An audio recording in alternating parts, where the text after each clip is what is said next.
எல்லை தாண்டி வந்தான், எல்லை தாண்டி வந்தான் என்று சுட்டுக் கொள்கிறானடா. 840 பேருக்கு மேல சுட்டுக்கண்டா.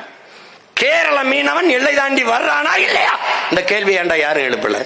வர்றான். அவனை ஏண்டா சுடல? சுடல. ஏன்? அவன் நல்ல ஆத்தாளுக்கும் அப்பனுக்கும் பிறந்த ஒருத்தங்க இருந்து ஆள்றான்டா. தொடா பாப்பம்ங்கிறான் பாரு. அவனை தொட முடியலையே. ஒரு தடவை கேரள மீனவன் கைது செய்யப்பட்டான், சுட்டுக் கொல்லப்பட்டான். ஏன் செய்தி வர்றதுல வராது? ஏன்? அவனுக்கு நாதி இருக்கு. ஓ, நாதிட்டு போன உனக்கு என்ன இருக்கு சொல்லு, உனக்கு என்ன இருக்கு? இல்ல, கள்ளச்சாராயம் குடிச்சு செத்தால் 10 லட்சம்டா. கூத்தாடிய குடிச்சு செத்தால் 10, கூத்தாடியை பார்க்க போய் செத்தா 10. அரசு காசு. ஆனால் மீன் முடிக்க போய் செத்தால் நெத்தி பொட்டுல வைக்க 1 ரூபா கிடையாது. நாதியற்று போனாயடா, நாதியற்று போனாய்.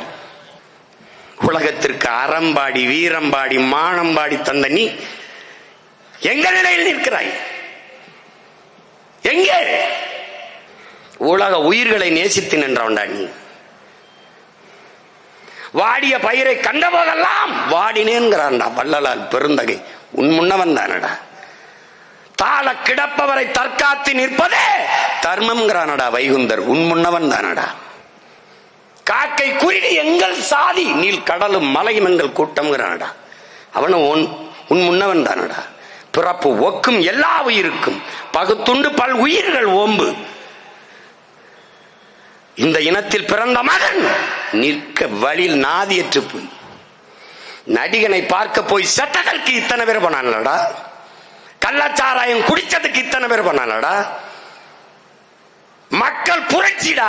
ஸ்டெர்லைட்டால என் வாழ்விடம் பாதிக்கப்படுது, வாழ்வாரம் பாதிக்கப்படுது, குடிநீர் நஞ்சாகுது, காற்று மாசுபடுது, புற்றுநோய் வருது, தோல் தொற்று வருது, நுரையீரல் புற்று வருது. அதை மூடுங்கள் என்று போராடியது மக்களின் கிளர்ச்சி, புரட்சி.